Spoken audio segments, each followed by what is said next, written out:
Yo, what's up mga kayo Cubs? Magandang araw po muli sa inyong lahat.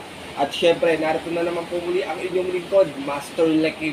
At welcome back po muli dito sa ating Master Lekim TV. Bago ko po simulan to ating video ngayong araw, mga bayang karista, make sure na dapat nakalike na po tayo, nakasubscribe, pakishare na rin po ito ating video. Siyempre, pakihit na rin po yung notification bell or bell icon para po maging updated kayo sa mga susunod ko pa po upload na video. Nag-upload po tayo ng video about po sa ating karera, racing time, silip giya, mga dapat abangang kabayo at racing events po. Ito po sa ating karerahan, mga bayang karista. Kaya kung di ka pa nakasubscribe, i-hit mo na yung notification bell para maging updated ka sa mga following kong video. At siyempre mga bayang karista, meron tayong muling konting silip giya at racing natin sa karera para po kayo araw ng Sabado. Weekend races na po tayo. May 25, 2024. Dito po muli sa Metacorp Malbar, Batangas. At po sila inyandang 7 races na magsisimula po sa ganap na alas 4 ng hapon. Medyo maaga na yung ating weekend races, mga bayang karista. Sana makadihan na tayo at makatulog po sa inyo itong ating giya ngayong araw na ito. Pero bago ko po simulan yung ating video, para anin ko lang po sa ating mga ilang shoutout sa ating mga bayang karista na always nakatutok, nakasuporta palagi dito sa ating YouTube channel. Magandang araw po, shoutout nga pala dyan sa mga tropang Iams, kina Sir Jerry. Shoutout po sa inyo, sana magsitama kayo ngayong araw ng Sabado. Shoutout din kay Manuel Tandes, kay JB Palaya, Romel Tumulak. Shoutout sa iyo kay Frank Aranas, kay Roger Santiago, Edgardo Ramos, kay Sir Tolitz. Shoutout po sa inyo, maraming salamat po sa tiwala palagi.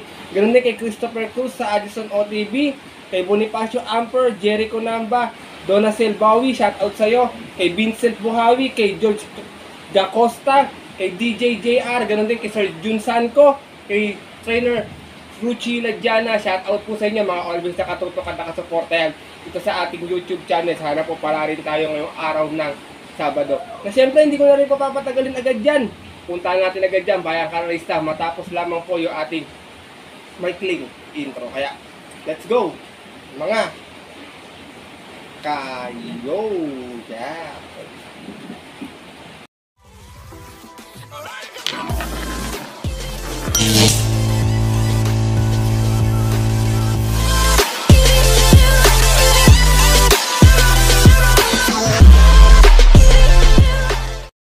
At gaya nga po ng nabanggit ko kanina sa ating intro, meron tayong muling 7 races ngayong araw ng Sabado. Ganun pa rin, tigit-tigisang set, take all, pick 6, pick 5 at pick 4.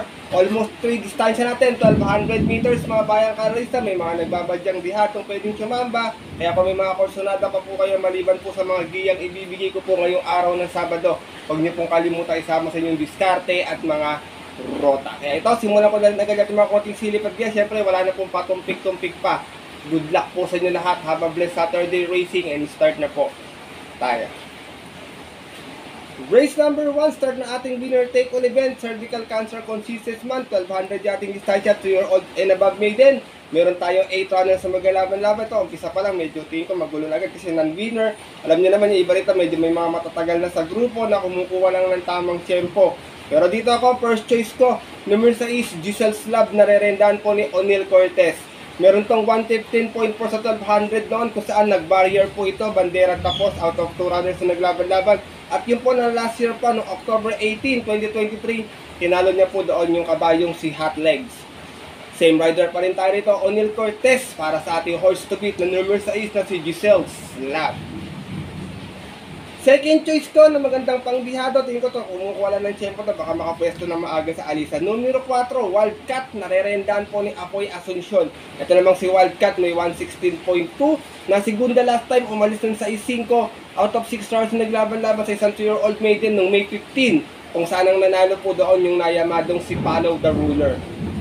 Same rider pa rin tayo dito, Apoy Asuncion, para sa ating numero 4, si Wildcat. Isinasama ko pong third choice na pag-iwan na sa maiden, mga bayang karista to. Hindi kasi pabago-bago yung tinatakbo nito. Numero 1, Sunrider, narerendahan po ni Apprentice Jordan Guerra. Meron tong 117.4 last time, na tercera to, umalis sa 6-4 out of 6 stars na naglaban-laban sa isang 2-year-old maiden noong April 24, kung saan ang nanalo po doon yung nayamadong si Dazzling Gap. From Apprentice A. Ramos, this time Apprentice Jordan Guerra naman ang rerenda para sa ating numero 1, si San Rider. Race number 1, mga bayang kalarista, kung may kursunada pa po kayo, dagdag na lamang po tayo, umpisa ng ating winner take all. First choice ko po muli, number 6, Giselle's Love. Second choice, numero 4, Wildcat. At third choice, yung napag-iwanan ng numero 1, si Sun Rider. Good luck po. At narito na po tayo sa ating race number 2. Simula naman natin pick 6 event, field accommodating with class 5, 6, and 10 split. Meron tayong 7 runners sa laban-laban. Dito nakikita ko mga nasa unahan. 1, 3, 6, 7 yan. Mga nasa unahan yan. Baka pwede magkaroon agad na early speed battle. Pero dito ako, first choice ko, baka mag-abang lang numero 2, Great Angie. Narerendahan po ni Noel Silunar. Meron tong best time na 115.6 sa 1200. Nanalo po siya noon. Umalis ng 3-3 out of 7 rounds na naglaban-laban. Same rating base po din po ng March 26. Kung saan, ang tinalo niya po doon yung kabayong si Love Radio. From Lester De Jesus, this time ang rerenda, Noel Silunar para sa ating numero 2 na si Great Angie. Second choice ko to, pa isa-isa lang ang sakay, madalas nakakachamba ng diado mga bayang karista. Numero 4, double time, narerendahan po ni Pamboy Ponce. Ito naman may 117.4 last time sa 1200, dumating pong pang-apat, umalis ng 4-3. Out of 7 runners na naglaban-laban sa rating base 6 and 10 at yun po ng May 5. Doon po sa karerang napanalunan ng kabayong si Destiny. Same rider na rin, Pamboy Ponce para sa ating numero 4 si Double Time.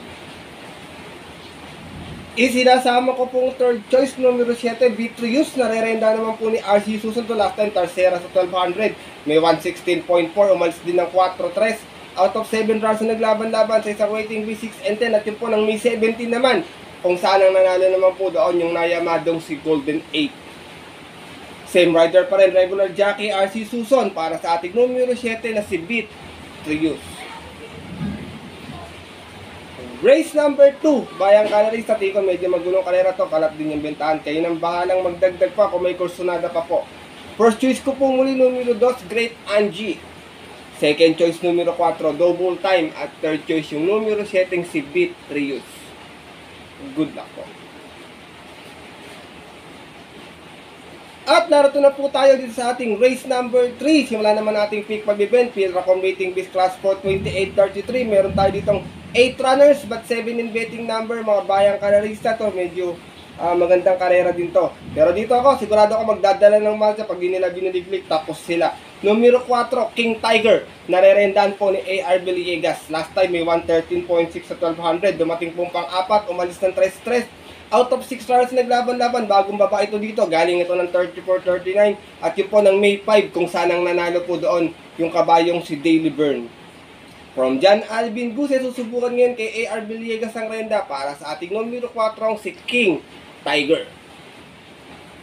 Second choice ko na pwede mag-abang lang kung sakaling merong hahabol agad kay King Tiger, numero 7, Winner Parade. Narerendahan po ni John Alvin Guse. Ito naman meron tong 114.6 sa 1200 noon. Nasigunda to sa isang barrier run, umalis ng 3-3 out of 5 runs na naglaban-laban. At yun po ng March 23, kung saan ang nanalo po sa kanilang barrier run, yung kabayong si Flattering You. Same rider na rin, John Alvin Guse para sa ating numero 7, si Winner Parade. Race number 3, bayang kalarista. First choice ko po muli yung bagong baba sa grupo, numero 4, King Tiger. Second choice yung mag-aabang lang, yung numero 7, si Winner Parade. Good luck po. At lipat na po tayo dito sa ating race number 4. Start naman ating pick for event, field accommodating this class for 16-21 split po mga 16-17 ba to? Or sorry, 16 and 20, o nga 16-21 pala, mali na kasulat sa kopya. 16 and 21 split bracket. Meron tayong 8 runners na maglalaban-laban. Ito, first choice ka, maganda yung post position. Wala akong gano'n nakitang matulin, baka makaraos na dito. Numero 8, Distant Thunder. Narerendahan po ni Alison Pabilik. Last run, hindi maganda. Mayroon namang 116.2. Dumating ng pang-anim, pero siya nagdala ng marcha. 1-1. Out of 8 runners na naglaban-laban. Same rating based yung po ng May 15. Kung saan ang nakinabang po ng karera doon, yung kabayong si Real Pair. Same rider pa rin tayo dito, Alison Pabilik para sa ating numero 8, si Distant Thunder. Second choice ko to, mababa sa laban to, medyo may kakunatan lang sa remate. Numero 3, Destin Guess, narerendahan po ni Kelvin Abobo. Meron naman tong 117.6 sa 1200 no, nasigunda to sa isang barrier run. Out of 2 runners na naglaban-laban at yun po ng March 26 kung saan tinalo po siya doon nung kabayong si Southern Man. Same rider na rin, Kelvin Abobo para sa ating numero 3 na si Destin Guess. Isinasama ko pong third choice galing sa panalo last time, numero 2, Gold Digger. Narerendahan po ni John Alvin Guse last time, may 114.2, nanalo po ito. Umalis ng 3-4 out of 8 runs naglaban-laban. Sa rating base 11 to 15, bagong akyat po ng grupo to dito at yun po ng May 17, kung saan tinalo niya po doon yung kabayong si Lemon Sudan Falls. Same rider na rin tayo, John Alvin Guse para sa ating numero 2 na si Gold Digger. Race number 4, mga bayang kanarista. First choice ko po muna rito, numero 8, Distant Thunder. Second choice, numero 3, Destin Guess. At third choice, yung numero 2 na si Gold Digger. Good luck po. At lipat na po tayo dito sa ating race number 5. Isa naman itong field record rating base class for 22 and 27. Meron tayo 8 runners na maglalaban-laban naman dito sa kalera na to. Dito, first choice ko, maganda yung post position. Tingin ko ito magdadala ng matcha. Pag pinabayaan nila, pass your paper sila. Numero 1, Papa O Mamaw. Narerendahan po ni JT Zarate. Meron tong 114.8 na takbo noon sa 1200. Nasigunda po ito. Siya yung nagdala ng matcha. Halos inabot na lamang. Out of 8 hours na naglaban-laban sa rating base 22-27. At yun po ng May 5 last race. Kung saan, ang nakinabang nga po doon, yung kumabol sa kanyang kabayong si Golden Sunrise.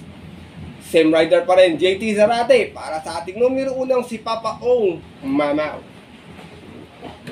Second choice ko, ito dalawang grupo naman ang binabay ito, galing lang sa pahinga, pwede rin umagapay agad sa unahan.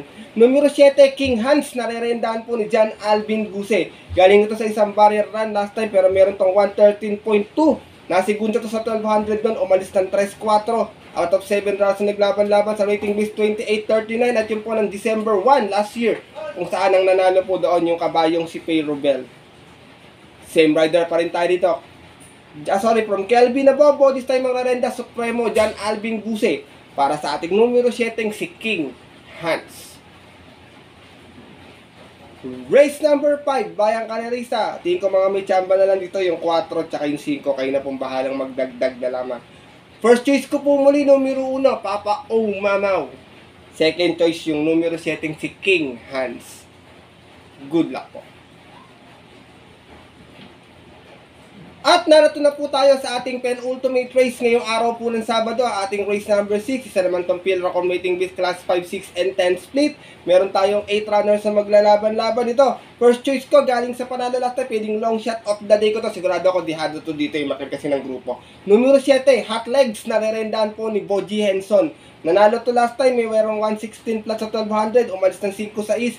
Out of 8 runs na naglaban-laban sa rating base 5 placers at yun po ng May 10. Kung saan inabot niya po doon yung pangdihado ko din nakabay last time na si I'll Have Another. Same rider pa rin tayo dito, Boji Henson para sa ating numero 7 long shot na si Hot Legs. Second choice ko, numero 1, I Tell You. Narerenda naman po ni JC De La Cruz. So kabay ito, basta makapwesto lang na maaga to, malaki rin yung panalo, mababa na rin po sa grupo to dito. Meron po namang 115 flat sa 1200 kung saan na dumating po itong pang-apat, umalis ng 7-7, out of 8 rounds na naglaban-laban. Sa rating base 11 to 15 pa po at yun po ng March 19 naman, doon po sa karerang napanalunan nung kabayong si El Mundo. From regular jockey niya, Lester De Jesus, isa yung rerenda, JC De La Cruz naman.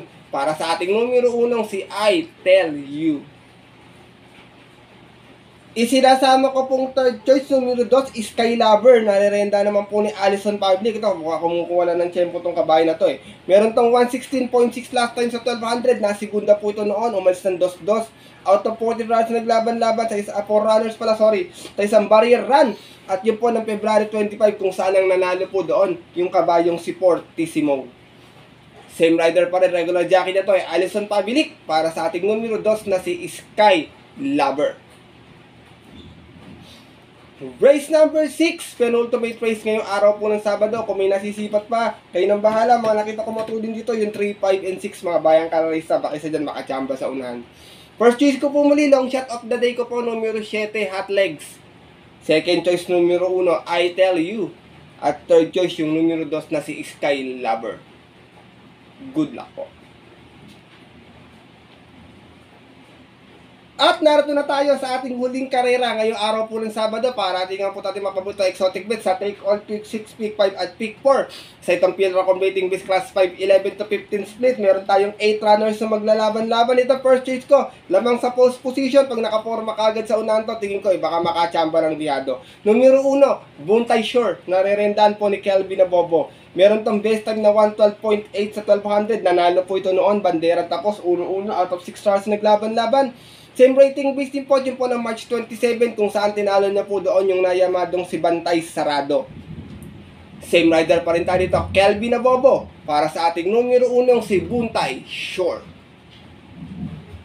Second choice ko, numero 4, Lucky Julian, narerenda naman po ni O'Neal Cortez sa talak time segunda rin, may 114.8 sa 1200, umalis din ng 1-1. Out of 8 runners na naglaban-laban sa rating base 11 to 15, at yun po ng May 15 naman kung saan inabot po siya doon nung kabayong si Make a Difference.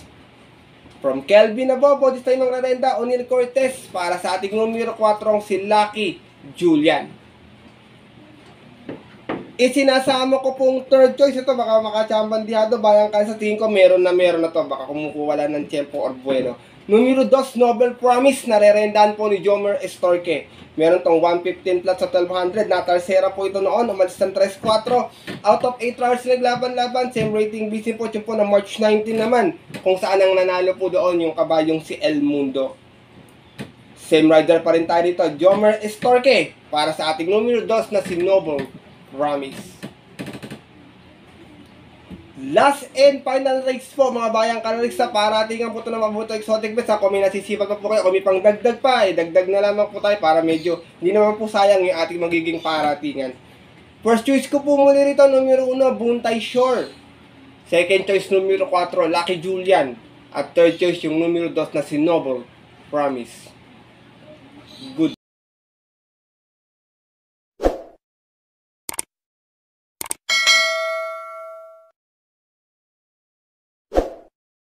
Po mga bayang kalarista at ang ating mga kayokabs ay natapos na po ito ating video na ating konting silip at diyan ngayong araw po ng Sabado, na sana po makatulong po sa inyong diskarte at pananaya.